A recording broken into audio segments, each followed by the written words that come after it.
ಆಸ್ತಿ ನಮ್ಮ ಊರಿನ ಆಸ್ಪತ್ರೆ, ಶಾಲಾ ಕಟ್ಟಡ, ಗ್ರಾಮ ಪಂಚಾಯಿತಿ, ಅಂಗನವಾಡಿ, ಕೆರೆ ಕಟ್ಟೆಗಳು, ರಸ್ತೆಗಳು ಮುಂತಾದವುಗಳು ಜನರಿಗೆ ಉಪಯೋಗವಾಗಲು ನಿರ್ಮಿಸಿರುವ ಸೌಕರ್ಯಗಳನ್ನು ಸರ್ಕಾರ ನಮ್ಮ ತೆರಿಗೆಯ ಹಣದಿಂದಲೇ ನಿರ್ಮಿಸಿದೆ.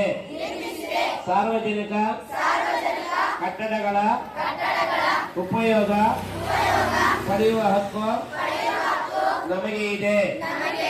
ಹಾಗಾಗಿ ಹಕ್ಕನ್ನು ಪಡೆಯುವ ಮೊದಲು ನಮ್ಮ ಜವಾಬ್ದಾರಿಯನ್ನ ನಿರ್ವಹಿಸಬೇಕಾಗಿದೆ. ಒಂದು, ನಾಗರಿಕ ಕಟ್ಟಡಗಳು ಮತ್ತು ಸೌಕರ್ಯಗಳನ್ನು ನಾವು ಜವಾಬ್ದಾರಿಯಿಂದ ಉಪಯೋಗಿಸುತ್ತೇವೆ. ಎರಡು, ಅವುಗಳನ್ನು ವಿರೂಪಗೊಳಿಸುವುದು, ಅವುಗಳ ಮೇಲೆ ಇದ್ದಿಲು ಪೇಂಟ್ಗಳಿಂದ ಬರೆಯುವುದು, ಕಲ್ಲಿನಿಂದ ಹೊಡೆಯುವುದು, ಸುತ್ತಮುತ್ತಲಿನ ಪರಿಸರವನ್ನು ಮಲಿನ ಮಾಡುವುದು ನಾಗರಿಕ ಲಕ್ಷಣವಲ್ಲ ಎಂಬುದು ನಮಗೆ ಅರಿವಿದೆ. ಈ ಜವಾಬ್ದಾರಿಗಳನ್ನು ನಾವು ನಿರ್ವಹಿಸುತ್ತೇವೆ. ಬಿಸಿಲು ಜಾಸ್ತಿ ಇದೆ, ಒಳಗಡೆ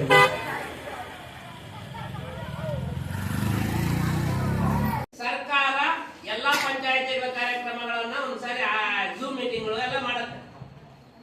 ಝೂಮ್ ಮೀಟಿಂಗ್ ಮಾಡಿದಾಗ ಟಿವಿ ಹಾಕಿ ಎಲ್ಲ ಸದಸ್ಯರಿಗೂ ಮತ್ತು ಪಿಡಿಒ ಅಧ್ಯಕ್ಷರಿಗೆಲ್ಲ ನೋಡಿ ಆ ಪಂಚಾಯತಿನಲ್ಲಿ ಹಿಂಗ್ ಮಾಡಿದಾರಲ್ಲ, ನಾವ್ ಯಾಕೆ ಮಾಡ್ಬೋದು, ನಾವು ಯಾಕೆ ತಿದ್ಕೋಬಾರ್ದು, ನಾವು ಈ ತರ ಯಾಕೆ ಮಾಡಬಾರ್ದು ಅಂತ ಇದು ಮಾಡ್ತಾರೆ.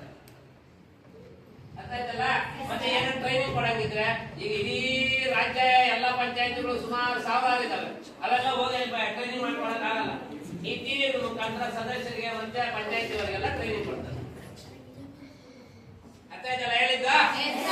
ನಾನು ಅವಾಗ ಜೂಮ್ ಮೀಟಿಂಗ್ ಅಂತ ಕೂತ್ಕೋತೀನಿ ನೋಡು ಅಲ್ವಾ, ಆ ರೀತಿ ಮೀಟಿಂಗ್ ಮಾಡ್ತಾರೆ. ಅಲ್ಲಿ ಹೇಳಿದ್ದನ್ನ ಆಮೇಲೆ ಅದನ್ನ ಎಲ್ಲರೂ ಹೇಳ್ತಾರೆ, ಪಿಡಿಒ ಚೇರ್ಮನ್ ಎಲ್ಲ. ಇದೇನ ಡೌಟ್ ಇದೆಯಾ? ನೋಡಿ, ಮೊನ್ನೆ ಉಸ್ಕೂಲ್ ಗ್ರಾಮ ಪಂಚಾಯತ್ ಅಲ್ಲಿ ಯಾರ್ಯಾರ ಮನೆಯ ಟಾಯ್ಲೆಟ್ ಇಲ್ಲ ಅಂತ ಕೈ ಎತ್ತಿ ಅಂತ ಹೇಳಿದ್ವಿ. ಗಂಟೆ 3 ಜನ ಆಯ್ತದ. ಅವ್ರ ನಂಬರ್ ಎಲ್ಲ ಬರೆದು ಈಗ ಮೊನ್ನೆ ನಮ್ಮ ಉಸ್ಕೂಲ್ ಶಾಂತಿಪುರದ ಪಂಚಾಯತಿ